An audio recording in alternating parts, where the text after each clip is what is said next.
So I decided to make a video about Alabama's 5 most surprising losses in the Nick Saban era. And the reason why I wanted to make this video is because I thought it would be interesting to go back through all of the losses. And I didn't realize just how hard it would be to categorize which ones were the most shocking. Because when you go back through this list, you realize how hard it is to actually beat a Nick Saban coach team. I think Alabama has only had 21 losses in the Nick Saban era, and that's just phenomenal. So Alabama, of course, is everyone's favorite team to hate, or at least they used to be until you know who. And so, of course, I fear a lot of people would like to see this list.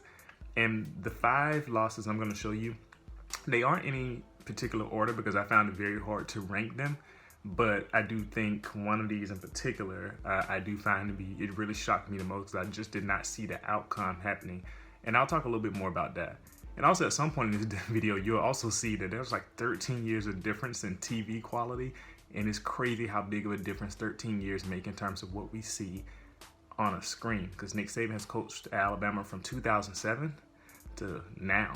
And that's ridiculous. So the first game I'm going to show you is 2014's Ole Miss and Alabama game in which Ole Miss beat Alabama 23-17. And I was going to show you, as everyone else would say, nobody saw this coming.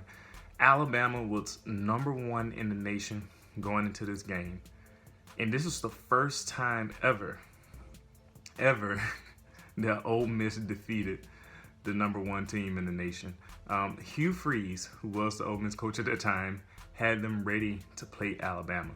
Alabama had Blake Sims at quarterback. They had Amari Cooper at wide receiver, who should have been the Heisman Trophy winner that season. I will stand on that forever. He had an outstanding year that year with over 1,700 yards receiving and 124 receptions. It's pretty ridiculous. But anyway, Bo Wallace was the big-time superstar that day, oddly enough, although they hyped him up a little bit more than he should have been. He was 18 of 31 for 251 yards and 3 touchdowns that day. In my mind, this is the infamous Katy Perry game. She showed up on game day and gave a prediction and everything. Like, she was the superstar celebrity who showed up there. She was hugging the bear. Her manager, Bradford Cobb, is actually an Ole Miss alumni. I didn't find that out, so I researched a little bit about this video, so it makes sense why she was there now. But all this stuff coming together, it was a crazy experience. Alabama was up 14-3 to start the second half of this game. And that's actually a trend that you'll see throughout this list, is that Alabama was never just like flat out done in any of these games, except one on this list, and you'll know what I'm talking about. And there was no indicator that Ole Miss would win this game. Alabama had plenty of chances to win, even on their last offensive play, which ended like this. Another low snap. Sims deep into the end zone, double coverage. It is up for grabs. It might be. No, it's. Now, this next game is, of course, the 2008 Alabama team, the Utah matchup in the Sugar Bowl. Utah was coming off an undefeated season as the Mountain West Conference champions. They had Brian Johnson as their quarterback. Alabama was coming off an undefeated regular season, ending with the SEC championship game lost to Florida. Utah wanted to prove something in this game. They believed they should have gone to the national championship. It would have been interesting to see if they actually did go to the national championship and play Florida. But that OU team, I believe, was pretty good as well. But Utah's spread and pressure on defense made a big difference in the game. So one of the things that people don't realize also here is that Utah outgained Alabama. They had 349 yards of offense, but that was total. That's it. Alabama had 208 yards of offense. So this game wasn't as like super gaudy stats as people wanted to think. Utah rolled all over Alabama. Alabama actually possessed the ball longer than Utah did, but I'm going to show you something. So one of the themes I've said you'll see is that Alabama was in a lot of these games, even if people take like the major things that happened and extrapolate it to like, oh, big time Alabama beatdown. And I'm not going to take anything away from the teams that beat Alabama, but you'll just see what I'm talking about. So Utah's spread system really took advantage of Alabama's lack of horizontal speed, a lot like Florida did. They did a few 4 and 5 wide sets with spread options. speed options, crossing routes, and quarterback runs with Brian Johnson, they made a sizable difference for Utah. And remember that this is Nick Saban's second year, so they didn't have the stacked roster quite yet, but they did have talented pieces. Julio Jones' first year, Mark Ingram's first year. This was that first big recruiting class. And so the star left tackle, Andre Smith, also sat out this game so he can prepare himself for the NFL draft. But still, no one expected the Utah Utes to win this game. Fun fact here, Utah went up 21-3, but the game ended up 31-17. Alabama held Utah to 10 points total in the second half. They jumped on Alabama and got a lead that the run-first, non-explosive Alabama offense led by John Parker Wilson and Glenn Coffey at the running back, they weren't able to overcome. Like I said, the Utes had a total of 349 total yards. And one more fact, though, is that Alabama possessed the ball longer, and the defense actually adjusted to the Utah offense, which is why they didn't end by racking up a huge amount of yards to end that game. And J.R. Parker Wilson threw 2 interceptions. He was the culprit of a lot of turnovers in this list. But as you can see, this game was very, very interesting because Utah came out ready. They did what they were supposed to. Excellent scheme. Good coaching, and Alabama just was not able to pull out a comeback because Utah was ready. I think a lot of people forget, not only was Brian Johnson on this team, but Paul Kruger as well, who's still in the NFL. I think he plays with the Browns now. But he was on Utah's defense, and Utah's pass rush was crazy. They hit John Parker Wilson a lot in this game.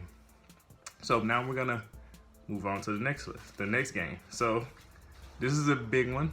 Everyone probably expected this to be on the list, which makes sense. But of course, we had to go to Jordan-Hare Stadium because for some reason, it's just magic over there. So the Kick Six, 2013 against Auburn. Alabama's the number 1 team in the nation, 11-0. Auburn is 10-1 coming into this game. And they had some crazy finishes throughout the year. So a lot of people are thinking like they've gotten lucky. They can't keep this up. They're not going to beat Alabama. And the Auburn crazy finishes and magic at Jordan-Hare Stadium just continued. So first thing you got to mention is that, look, this game ended up being 34-28. It was 28-28 before Alabama attempted this last kick. Alabama had already missed 3 field goals. So if they just made any of the other field goals, the game wouldn't have had to come down to this. Alabama would have won this game.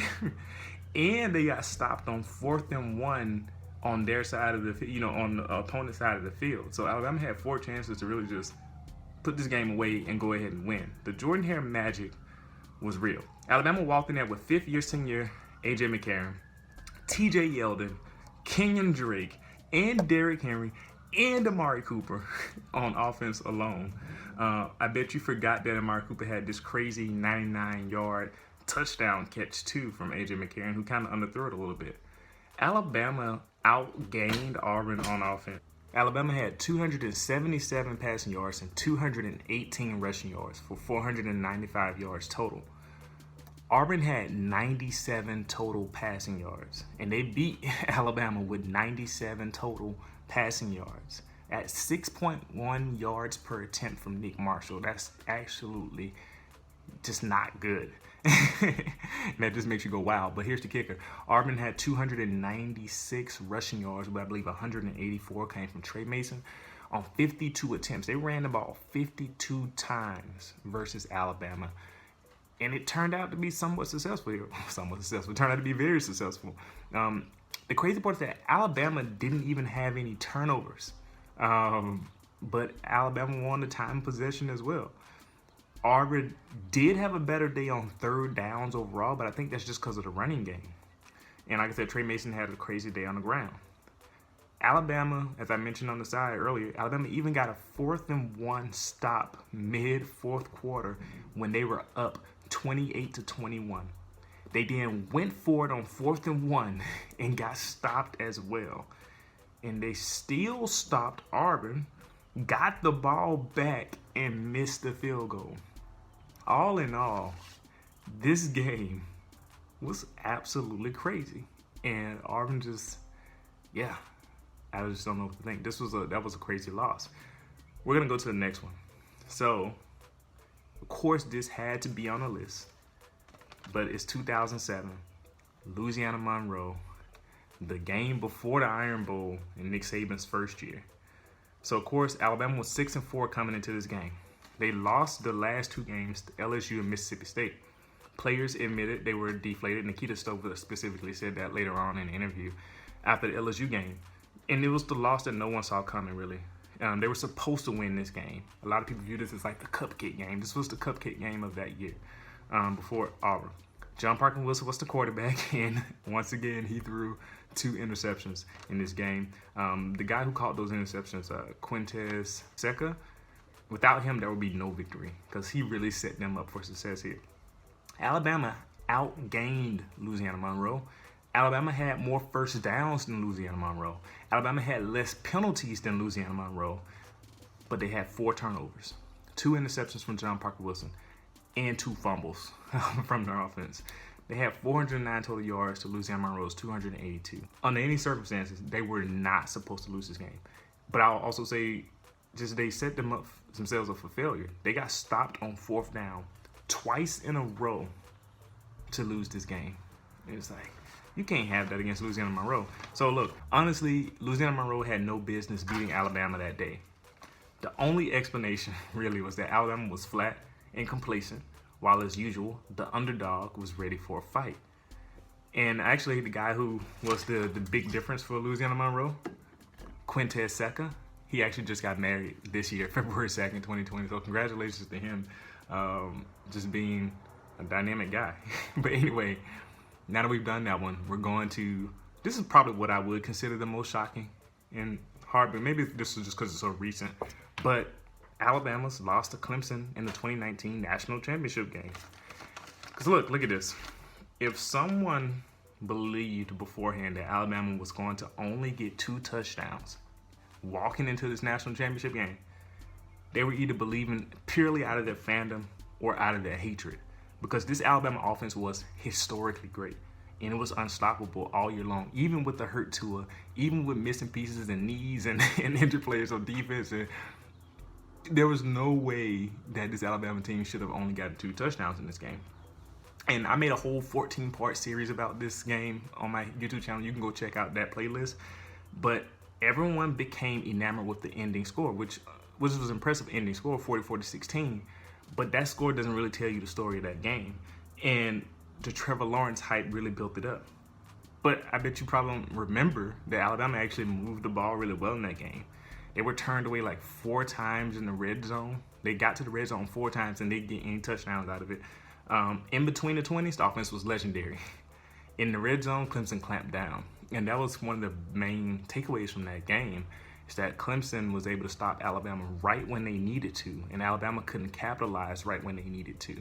And honestly, for Alabama to lose 44-16, the only time in the Nick Saban era, and I'm going to say this again, the only time in the Nick Saban era that an Alabama team has been blown out. Nick Saban has never been blown out at Alabama. More than 21-point loss, more than 21 points, to lose by 21 points or more, that does not happen. And Clemson has the most shocking victory. Actually, I guess I just made my ranking. What is my number 1 ever victory over Alabama in the Nick Saban era? Do you agree with that? How would you actually rank my list? How would you put them? What's 5? What's 4? What's 3? What's 2? What's 1? What's your list? Do you actually think there's a game on here that I missed, or is there a game that you want to be on this list? Let me know your rankings in the comment section below, and we'll talk about it. Thanks for watching, and I'll see you next time.